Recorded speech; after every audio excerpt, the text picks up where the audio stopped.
Bonjour à tous, bonjour à tous ceux qui nous rejoignent pour cette nouvelle conférence dont le titre est Sortir les maladies chroniques de l'hôpital. Et pour répondre ou essayer d'aborder cette question, donc nous avons le plaisir d'accueillir Cédric Luiton, qui est chef de service d'endocrinologie du centre hospitalier Saint-Joseph-Saint-Luc de Lyon. Merci d'être avec nous. Alors savez-vous que l'on compte en France plus d'un tiers des Français de plus de 15 ans atteints d'une maladie chronique, c'est-à-dire une maladie de longue durée, évolutive, avec un retentissement sur la vie quotidienne et qui peut générer des incapacités, voire des complications graves. Cédric Luiton, expliquez-nous comment mieux accompagner ces personnes atteintes d'une maladie chronique, s'il vous plaît. Bonjour.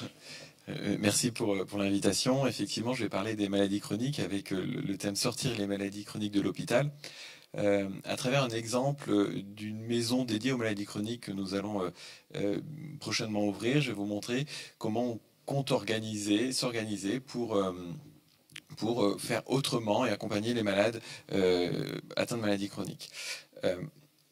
Donc voilà le lieu, je vais vous en parler un petit peu, mais effectivement les maladies chroniques, ça représente au moins 15 millions de personnes en France, plus de 20% de la population parce que ça dépend des définitions.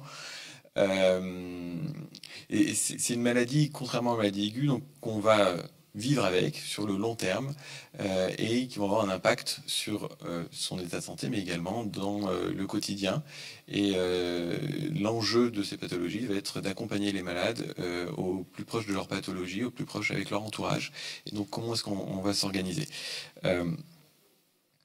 Pourquoi est-ce qu'on va s'intéresser aux maladies chroniques ? Du fait de l'évolution épidémique, on sait qu'il y a de plus en plus de patients atteints de maladies chroniques, avec des changements de traitement réguliers, des avancées thérapeutiques qui permettent de soulager certains malades. Mais malgré tout, il y a cette augmentation et un nombre de patients à suivre régulièrement, de plus en plus fréquemment. La maladie chronique, ça veut dire beaucoup de choses puisqu'il y a énormément de pathologies différentes. Là, j'en cite quelques-unes. L'insuffisance cardiaque, la maladie rénale chronique, le diabète. Je suis diabétologue, donc c'est ce que je vais connaître le plus. L'artériopathie oblitérante des membres inférieurs, mais on va parler aussi d'asthme, de bronchite chronique, etc. Il y en a énormément. Ces maladies chroniques, en fait, on va définir un parcours de soins et les patients vont évoluer au cours du temps en différents stades de la maladie. Et donc, il faut arriver à suivre ces patients et, comme je disais tout à l'heure, suivre les patients, mais également les aidants. C'est-à-dire que il faut vraiment prendre le patient dans son ensemble. Il va falloir qu'on évolue aussi, qu'on adapte nos prises en charge avec une gestion prospective. C'est-à-dire qu'on sait que c'est une maladie qui évolue. Et donc il va falloir adapter à chaque fois en fonction du niveau de soins nécessaires et de l'évolution de la maladie, s'adapter en fait à chaque patient. Tout ça, on aura besoin du coup d'avoir une articulation entre différents professionnels de santé et de manière à ce qu'on puisse faire le bon soin au bon moment. Idéalement, il faudrait avoir des parcours harmonisés pour que les patients soient pris en charge de manière très protocolisée dans les bonnes recommandations. Mais l'harmonie, il y a aussi un défaut, c'est que du coup, c'est moins personnalisé. Donc, il faut arriver à avoir des bons soins, mais d'une manière personnalisée, le bon soin au bon patient, au bon moment. Donc, voilà, c'est l'idée de cette maison des maladies chroniques, arriver à faire les bons soins. Est-ce que l'hôpital est le bon lieu pour faire cette prise en charge ? Pas seulement. C'est-à-dire que l'hôpital, on a besoin de l'hôpital sur certains épisodes, les décompensations aiguës, lorsque les plateaux techniques de l'hôpital sont nécessaires. Mais sortir le malade de l'hôpital, c'est aussi intéressant pour d'autres éléments, et c'est ce qu'on va voir. Les maladies chroniques, donc en tout cas le site qu'on va dédier aux maladies chroniques au sein de l'hôpital Saint-Luc, c'est un site qui va se situer dans le 2e arrondissement de Lyon, juste à côté de l'abbaye d'Ainay, qui sera un lieu propice à l'accompagnement des patients du fait de son architecture, un cadre extrêmement chaleureux. C'est un bâtiment qui est classé bâtiment de France, sur une surface de 580 mètres carrés, donc 4 étages et un jardin dans la structure de 200 mètres carrés. Donc cette maison sera ouverte à tous, sans condition de revenus, avec des tarifs opposables, donc sans dépassement d'honoraires.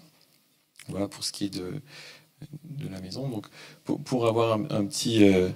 pour vous faire un petit peu une idée, c'est un site qu'on souhaite assez ouvert, agréable. On a travaillé vraiment l'architecture et les locaux de manière à ce que ça soit agréable, très ouvert, très lumineux. Très lumineux. Donc à gauche, c'est l'entrée, mais sur la photo de... non, oui, à gauche, c'est l'entrée, et sur la photo de droite, vous avez la vue de la salle d'attente du deuxième étage. Donc avec les coursifs, c'est extrêmement agréable et apaisant. Alors en fait, le début, en tout cas, on va s'appuyer sur l'expertise de certaines spécialités pour démarrer. On va ouvrir la maison Saint-Martin avec la filière cardiovasculaire, donc les pathologies chroniques issues de la filière cardiovasculaire, donc les pathologies que les cardiologues, les néphrologues, les angiologues et les endocrinologues prennent en charge. Avec une spécificité sur notre établissement qui est de dépasser le clivage des spécialités et d'avoir une prise en charge globale. Ça fait très longtemps que sur l'établissement, on a ouvert les services de manière à ce qu'on prenne en charge les patients par filière. C'est-à-dire que moi, dans mon unité, je travaille sur un plateau technique où il y a les cardiologues, les endocrinologues et les néphrologues, de manière à ce qu'il puisse y avoir des échanges très réguliers entre les praticiens pour que le patient ait une prise en charge globale. C'est-à-dire que sur le lit d'à côté, ça peut être un patient de cardiologie. Moi, je vais voir le patient de diabétologie. Comme je croise toute la journée le cardiologue à peu près 20 fois par jour, le jour où j'ai une question de cardiologie, parce qu'il y a des connexions entre ces spécialités, il est à côté et le patient, il a immédiatement son avis. Donc, on a une prise en charge globale et ce qu'on fait depuis plusieurs années sur le centre hospitalier Saint-Joseph-Saint-Luc, on va poursuivre en le développant à l'extérieur de l'hôpital.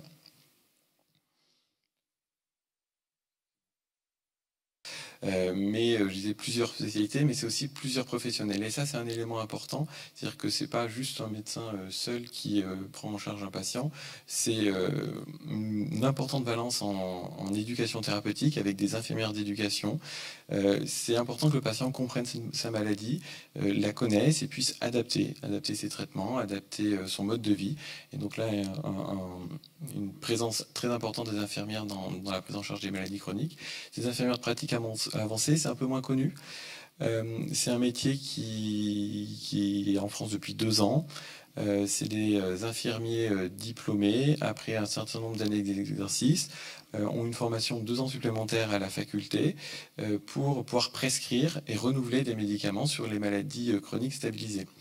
Et donc elles ont aussi un rôle important puisqu'elles vont pouvoir suivre les patients qui ont une maladie chronique stabilisée.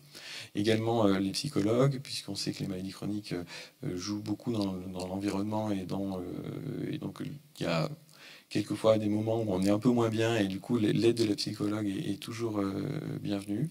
Les assistantes sociales, les diététiciens, les moniteurs d'activité physique, puisque on sait que l'environnement et le mode de vie jouent beaucoup sur les maladies chroniques. On a également les kinés qui participeront au projet, pharmaciens et médecins. Qu'est-ce qu'on va faire comme activité dans cette maison des maladies chroniques ? Il y aura un programme d'éducation thérapeutique que je développerai juste après.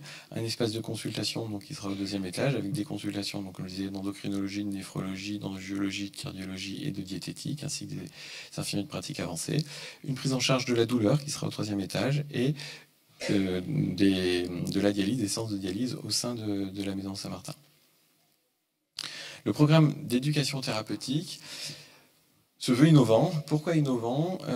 Parce qu'il va être pluridisciplinaire, transversal. Quand je dis pluridisciplinaire, c'est-à-dire qu'actuellement, sur la région, il n'y a aucun programme d'éducation qui regroupe plusieurs pathologies.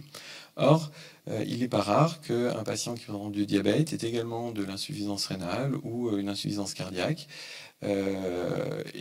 Lorsqu'on a un programme monopathologie, on peut avoir des fois des pathologies qui se recoupent et des conseils qui vont se recouper. Et donc du coup, l'idée, c'est de prendre en charge de manière globale le patient et associer les différents intervenants pour avoir une pluridisciplinarité, une transversalité et cette prise en charge globale, y compris dans l'éducation thérapeutique. Donc ça sera dédié au début sur les maladies athéromateuses et le risque cardiovasculaire. Comment ça va se présenter ? Notre programme, il s'appelle Educare, éducation thérapeutique dans le cadre de diabète, de maladies rénales chroniques et de l'insuffisance cardiaque, avec des ateliers qu'on va appeler troncs communs et des ateliers spécifiques aux pathologies. Un patient qui présente un diabète participera à un atelier diabète, mais si il est également fumeur, ça peut être intéressant qu'il participe à des ateliers de tabaco. Il va y avoir une prise en charge vraiment pluridisciplinaire. En fait, le patient il va avoir une séance d'éducation, un bilan éducatif partagé. C'est-à-dire que initialement, on va le rencontrer, on va discuter, on va voir quelles sont les attentes du patient, quel est son mode de vie. Et parmi la quinzaine d'ateliers qu'on proposera, on va piocher dans ces ateliers ceux qui correspondent à son besoin au moment donné, à un moment donné. Donc par exemple sur les ateliers diététiques, on aura 5 ateliers diététiques sur repérer les aliments sucrés, repérer les aliments salés, savoir lire une étiquette, c'est pas toujours évident. Et donc du coup, en fonction des besoins, on va pouvoir piocher. On aura des ateliers d'activité physique adaptés, des ateliers pour apprendre à mieux vivre sa maladie, accepter sa maladie. On aura un atelier, comme je disais, tabaco, des ateliers pharmaco aussi sur comprendre son ordonnance, parce que c'est pas toujours évident, notamment quand on a une maladie chronique avec 15 traitements sur l'ordonnance. C'est aussi comprendre son ordonnance, c'est quelque chose d'important. Et puis donc, je disais, des ateliers spécifiques, si on parle du diabète, sur comprendre sa maladie, sur le pied diabétique, sur qu'est-ce qu'on fait en cas d'hypoglycémie. Pour l'insuffisance cardiaque, on aura aussi des ateliers pour comprendre sa maladie, mais pour repérer les signes d'insuffisance cardiaque, comment on va adapter le traitement. Et pour l'insuffisance rénale, on aura également des ateliers, par exemple, savoir lire sa prescription biologique. C'est-à-dire qu'on a aussi beaucoup de papiers avec tous les résultats biologiques. On est quelquefois un peu perdu. Donc on va avoir des ateliers à ce niveau-là. Des ateliers également sur le choix de la suppléance. Malheureusement, quand l'évolution de la maladie, quand la maladie évolue, on est arrivé à discuter dialyse ou greffe rénale. Donc du coup, il y a aussi des séances d'éducation pour apprendre tout ça. Donc ça, c'était l'activité éducation thérapeutique. On a une activité de dialyse. L'idée ici, c'est de développer une dialyse de proximité, extra-hospitalière. Donc ça serait une unité de dialyse médicalisée, parce que des dialyses hors de l'hôpital, ça existe déjà. Hein, c'est de l'autodialyse, par exemple. Là, c'est une unité de dialyse médicalisée, mais voilà, hors des murs de l'hôpital. Il y aura au sein de cette unité une unité d'éducation et d'entraînement à la dialyse à domicile, à l'autodialyse. Donc, pour que le patient, en fait, on aura des séances d'entraînement pour les patients qui souhaitent après être dialysés à domicile.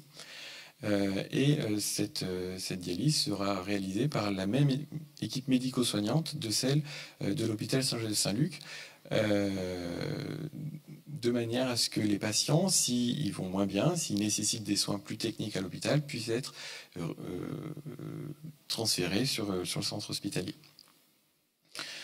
Les patients qui seront éligibles à la dialyse hors centre seront des patients autonomes, présentant moins de comorbidité et en attente de greffe.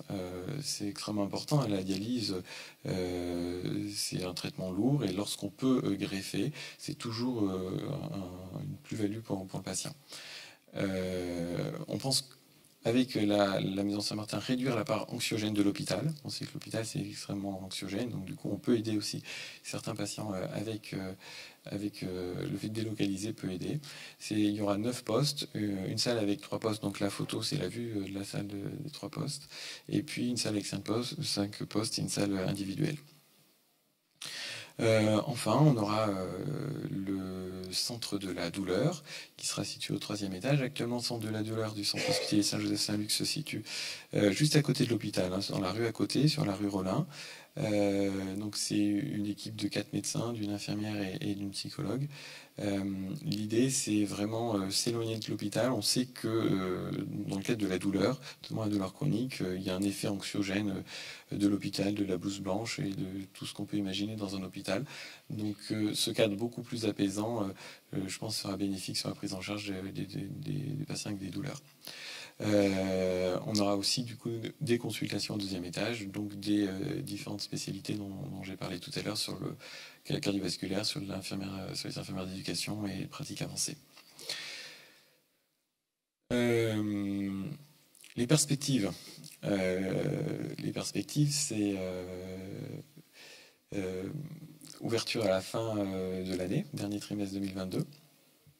Et puis, donc là, on s'est vraiment appuyé sur l'expertise d'un nombre restreint de spécialités, donc sur les maladies cardiovasculaires, avec dans l'idée de pouvoir, par la suite, développer à d'autres pathologies chroniques. Je pense à l'insuffisance respiratoire chronique, aux maladies neurologiques, mais là, je ne l'ai pas cité, mais on pourrait parler des maladies rhumatologiques. Ce modèle-là peut tout à fait se dupliquer à d'autres pathologies, et c'est extrêmement intéressant à mon sens. Ce que je n'ai pas évoqué et qui est aussi, je pense, une plus-value de ce type de prise en charge, c'est de se rapprocher de la ville. On a malheureusement encore l'hôpital d'un côté, la prise en charge médicale de ville qui sont un peu trop sectorisés, et le fait d'avoir des projets comme celui-ci permet d'ouvrir l'hôpital à la ville, ça me semble extrêmement important. Merci. Vous êtes inspiré d'un modèle particulier pour élaborer ce projet? Eh bien non.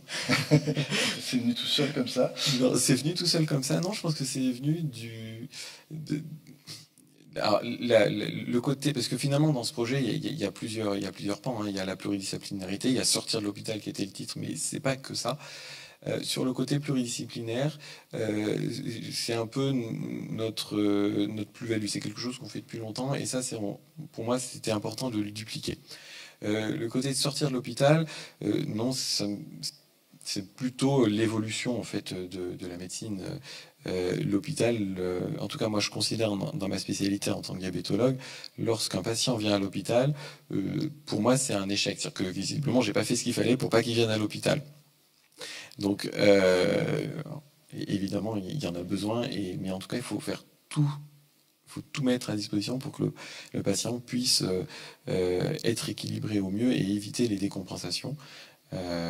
Donc pour moi ça me semblait vraiment une évolution naturelle, arriver à sortir de l'hôpital. Et ça se traduisait par sortir, parce que nos consultations, finalement, on voit beaucoup de patients en consultation dans l'hôpital, et finalement le concrétiser de manière architecturalement, c'était intéressant. Alors, est-ce qu'il y a des questions dans la salle? Monsieur, Mathilde va nous faire passer le micro. Bonjour d'abord. Moi je suis venu parce que le thème sortir les maladies chroniques de l'hôpital me concerne beaucoup. Moi je suis insuffisant rénal. J'ai commencé à dialyser en avril 92 et en décembre j'étais à la maison. Si Madame Vadel, qui était médecin, ne m'avait pas proposé, je serais passé à côté de quelque chose. Et je suis donc, je ne peux pas être greffé, donc ça fait 30 ans que je dialyse. Je trouve que je suis plus indépendant. C'est contraignant, oui, mais on vit mieux, on peut changer ses horaires, on vit bien la maladie. Je suis président de la commission des usagers de Calignan. Je suis membre de France Train. Donc je crois que l'insuffisance rénale est peut-être un précurseur dans ce sortir de l'hôpital. Dans le sortir de l'hôpital, on est allé dans les centres et maintenant on sort du centre. Et c'est vrai qu'on le vit mieux.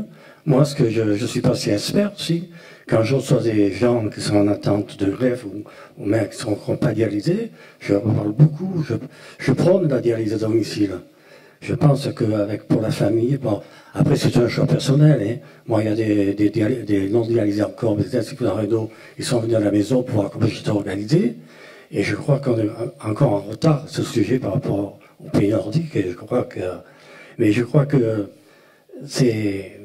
il n'y a rien de mieux. On est à la maison, la famille, on n'a pas les vaisselles à attendre, faire des cours. Bon, il faut se piquer, mais c'est pas insurmontable, hein.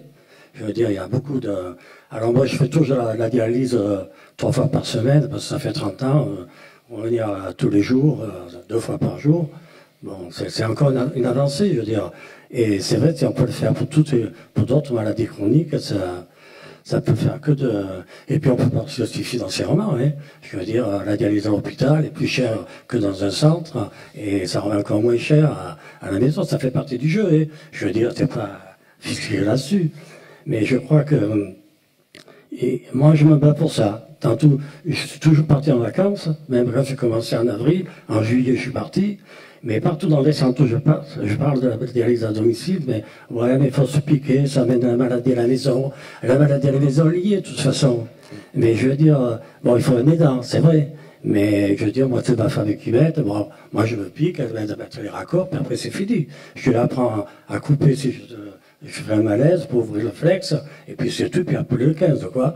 Mais je veux dire, on va mieux. Et puis, par contre, moi, alors, je me bats, je suis un peu discuté en CSDU, en comité d'usagers. Moi, j'aimerais bien que le patient qui part à domicile, on lui explique ce que c'est la dialyse, comment ça marche. Moi, je voyais mon sang qui rentrait dans un tube, il sortait de l'autre côté, il y avait un produit, c'était, comment ça sortait lourd. Bon, l'osmose, j'ai lu un peu, je me suis fait expliquer par les techniciens. Moi, je crois que quand on connaît sa maladie, on la vit mieux. Donc, et puis, alors, là, c'est bien tout ça, mais il faut que le patient l'explique qu'il s'implique dans sa maladie. On est une équipe, on est les médecins, les psychologues, les diététiciennes, l'assistance sociale, j'en oublie d'autres, tout, même la femme de service qui sort les petits déjeuners, et le patient, on est tout un groupe.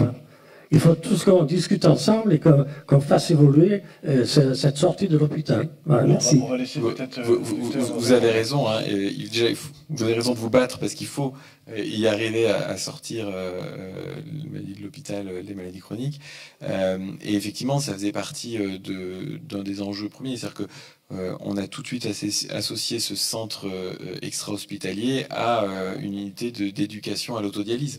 Parce que c'est effectivement, là on est encore médicalisé, mais c'est l'étape d'après, c'est à la maison. Donc c'est effectivement extrêmement intéressant d'aller plus loin et toujours plus loin.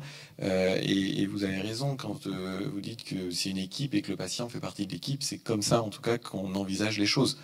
Il faut vraiment que le patient soit partie prenante de sa santé et de sa prise en charge. Parce qu'il a des attentes, nous on doit répondre à ses attentes, on est là pour le guider, pour l'aider, pour voir ce qui est possible, mais il faut effectivement que le patient il soit acteur. Monsieur. Oui, bonjour, votre projet est magnifique, le cadre est touristique presque, ça fait envie. Vous n'avez pas eu trop de difficultés à mettre aux normes médicales ce bâtiment par rapport à une construction moderne? Alors, c'est vrai que techniquement, la personne qui était à la manœuvre a, je crois, passé beaucoup de temps.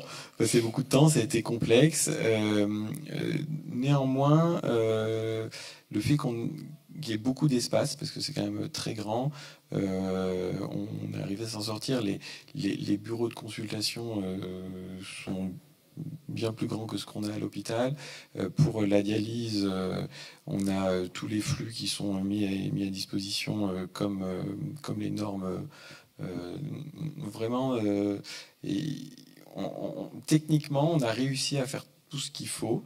On a changé l'ascenseur pour qu'il puisse accueillir des personnes en fauteuil, quoi. Vraiment, on a fait des gros travaux, mais on a réussi.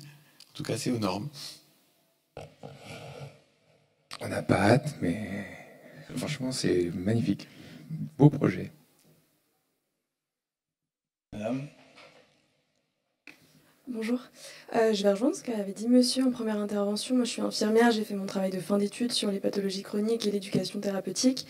Et on a beaucoup parlé du patient expert ou de la pérédance en tout cas.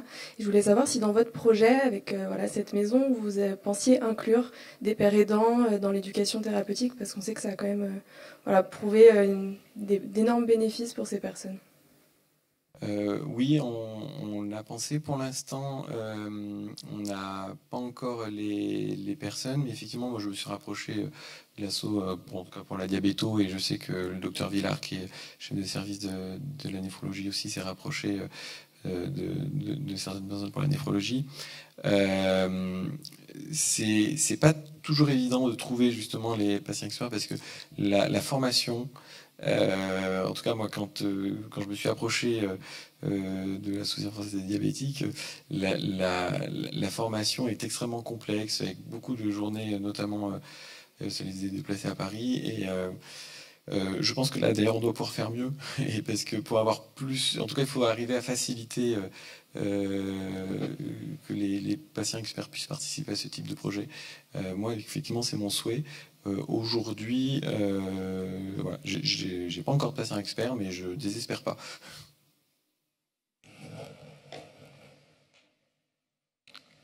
D'autres questions? Sur le plan financier, ça représente un investissement de quel ordre? Eh ben, je ne sais pas. En fait, alors, Vous avez eu un chèque en blanc et on vous a dit allez-y. Un peu. Non mais j'ai la grande, je sais pas. Non, la directrice peut-être pas un salle, mais on a eu une chance inouïe que l'établissement nous suive là-dessus. D'ailleurs, je les en remercie parce que c'est un très beau projet qui effectivement a un coût. Qui a un coût, mais je pense que le jeu en vaut la chandelle. Ça, personne n'en doute, mais oui, il y a des choix parfois qui sont difficiles à faire. Oui, mais alors je crois que l'innovation, on va vraiment dans le sens du temps, et ça me semble important. Donc voilà, le projet, on l'a défendu, et voilà, je suis heureux de présenter ce projet aujourd'hui. Effectivement, oui,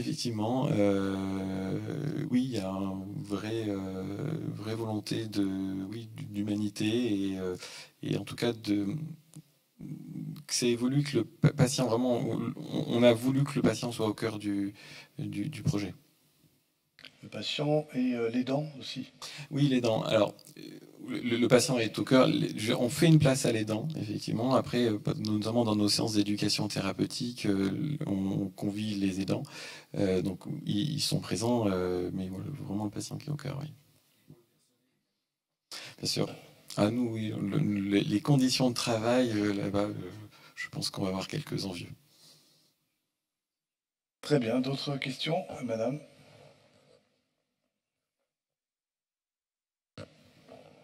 Oui, bonjour.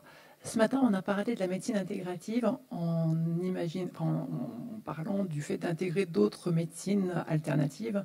Est-ce que c'est des choses que vous envisagez? Alors oui, envisager. Là, j'ai pas en tête, mais alors pour le coup, on est assez attentif et ouvert en fait.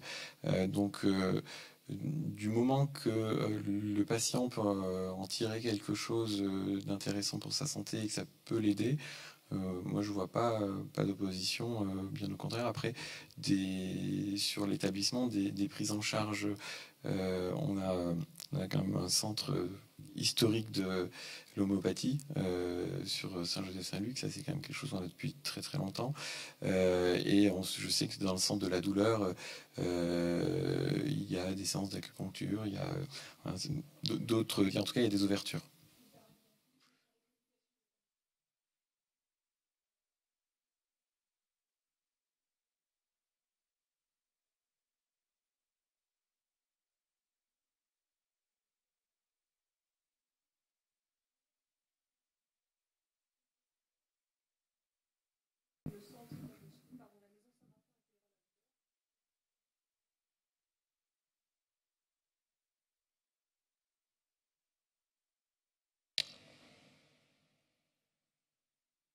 Je voulais rebondir d'abord sur autre chose, mais sur la douleur, c'est vrai que moi je participe au CLUD, là. C'est vrai qu'on voit, j'étais le seul patient du régional, tout ce que on fait, l'hypnose, les voûtes plantaires, des choses que j'ai découpées. J'ai essayé l'hypnose pour voir, c'est vrai que c'est formidable. Et alors je voulais parler des aidants aussi. Les aidants, à Calidial, on fait des formations pour les aidants. Moi, ma femme, ça fait 30 ans qu'elle est, mais je veux dire, pour moi, l'aidant ne doit pas devenir un infirmier. Moi, je dis à ma femme, je préfère me piquer. Elle aurait pu apprendre, mais j'ai dit, tu vas me louper 2 fois de suite, on va s'engueuler. Ça va s'engueuler pas méchamment, mais je veux dire, là, je me pique, je me prends en charge. Je monte ma machine. Je vous dis que j'ai expliqué qu'en cas de malaise, mais je veux pas que ça soit... Alors, que j'ai rencontré des patients que c'était l'aidant qui montait la machine, qui piquait, et puis Moi, je ne le vois pas comme ça. Alors, c'est des problèmes personnels, hein, je veux dire. S'il veut faire comme ça chez lui, non, mais je veux dire, personnellement, je ne oriente pas là-dessus. Je leur dis, il faut vous prendre en charge complètement. Oui, je crois que c'est très personnel, Oui. en fonction, oui, des personnes. Les aidants, certains patients ne veulent pas du tout des dents, ils veulent prendre en charge eux-mêmes, et puis d'autres, effectivement, l'aidant est très présent et joue le rôle du soignant. Mais voilà, je crois que c'est vraiment personne dépendante. Une toute dernière question. Vous avez été complet. Merci beaucoup. C'est très intéressant. Et puis bon vent pour ce projet. Merci.